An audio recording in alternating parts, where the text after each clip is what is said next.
Hey, it's the Forest Daughter, and I want to show you how I edge some of my tea-dyed paper, because when you put several pages together that have this edging, it looks really beautiful. So what I've done here is just pick out two pieces of tea-dyed paper with hand-torn edges and picked out a little image here of a forest house. This is the Wild Magic kit. I believe it's by Ink and Page. And what I'm gonna do is just put a pocket on here, simple. Again, my glue of choice, which a lot of you may find ridiculous, is Elmer's Glue All. It's a little bit thicker, not as liquid as the school glue, so it dries faster and warps less. It will hold material if you need it to. I still use fabric glue on my covers, however. So I also store it laying down. It means it comes out a little bit faster when you're ready. So I'm just going to glue on the edges to make a pocket. I like to spread the glue with my fingers. I'm weird, and I freely admit it. Very tactile. And I just use a damp rag that I keep washing and dish soap to keep clean to wipe off the mess as I go. So we've got that on. Then I pick lots and lots of strips. I just tear strips out of paper and put them along the edges to add visual interest, because they're already torn, so you're highlighting that torn edge. So I'll just take a piece of that and glue it down.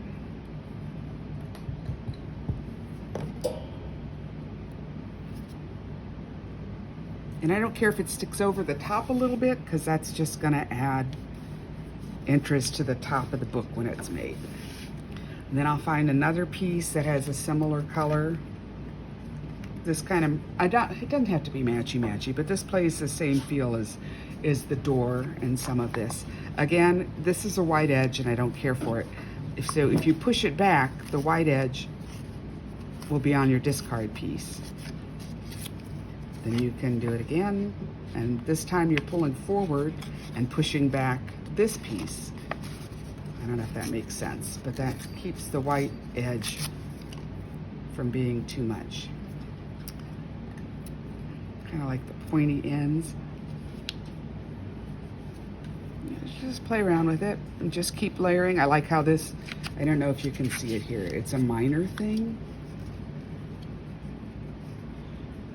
But this piece that takes the same shape as this torn out piece.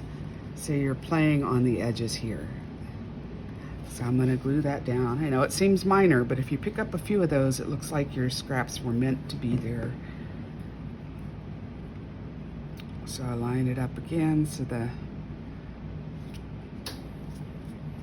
pieces match up.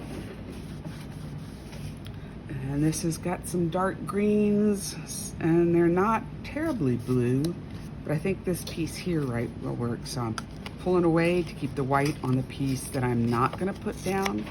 And here I want it to go away from me on this side. I've got a kitten helping me today. Looks like, I think it's Windsor this time.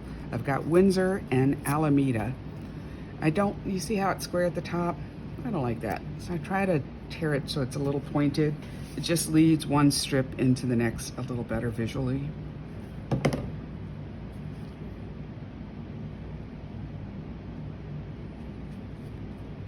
And here I've caught a little bit of the edge again and the curl again. And it doesn't matter if they hang off a little bit, because that again is just gonna add interest. Let's see, what else do I wanna put on this? We can do that. It really uses up little tiny scrap pieces easily and quickly, and I think it really adds something. So I'm gonna run this right up the side here. So I've got a double layer here. If you can see that, it's kind of a cloudy day today, so it's a little harder to tell. This is too yellow, but we need something up here to make this top piece a little more visible.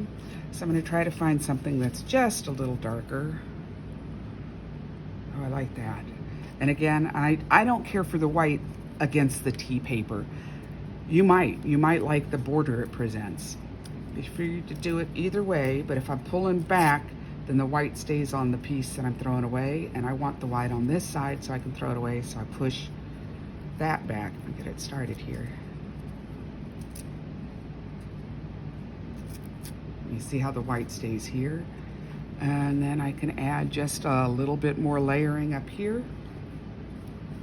And I really like this tea paper, and I think I need some down here, so that'll be the next strip.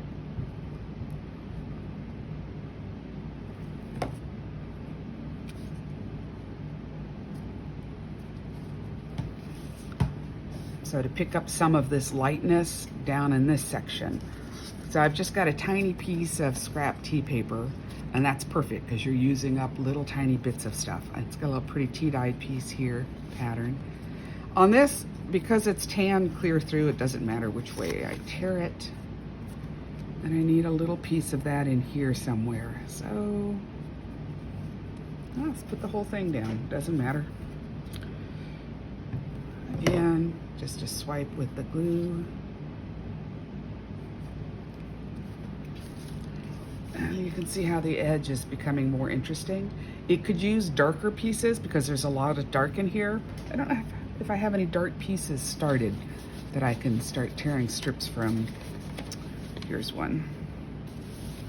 I do have this, and this is one of the elf back papers from InkandPageJournals. A wonderful kit. Oh my God, you will use these papers for everything. Again, I'm pushing it back so the white stays on this piece and not on this piece. I don't care for the flat corner.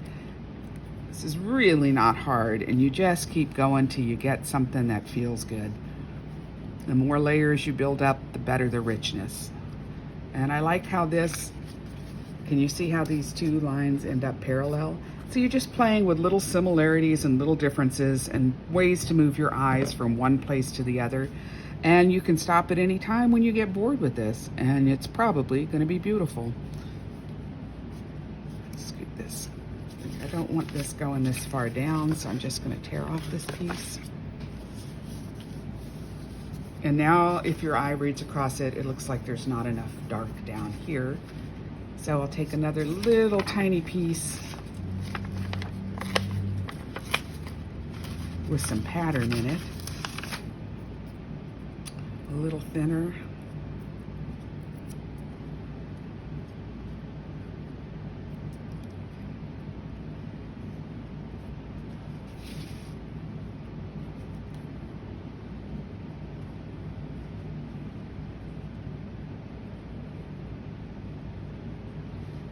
Yep, and put it there, and I'll call that edge done. So I've added a pocket to this page and several little strips of paper that I probably was going to throw out anyway. So I've got an edge, and then I did another one this morning. It's just kind of mindless work, and it's kind of nice because you just keep zipping along and things get done. And I wanted to show you the one from this morning, which is hard to believe, but I can't find it. Here it is. Here's another piece that I did from this morning. And you open it, both of these are edged. I'll bring it closer so you can see there's a little bit of pattern in that. Edging on the back. What I'm doing is making these sheets of tea-dye paper just some pretty stationery. So when it's sewn in, it's easy to see some of the beautifulness. So if I put this on top of here, can you see how the edges start to play? So when you flip through the finished book, I'm going to go ahead and finish adding edges to this one. The pages just stack up in beautiful random patterns. I'm going to try to do that to most of the tea-dyed papers in this book because I think it really gives something extra special to the book. It takes time, so it makes your books a little more expensive, but I think it really adds something that you're not seeing on a lot of other pages. So we do have a pocket we need to fill. I'm not sure what I'll put in it. It's going to be too tight.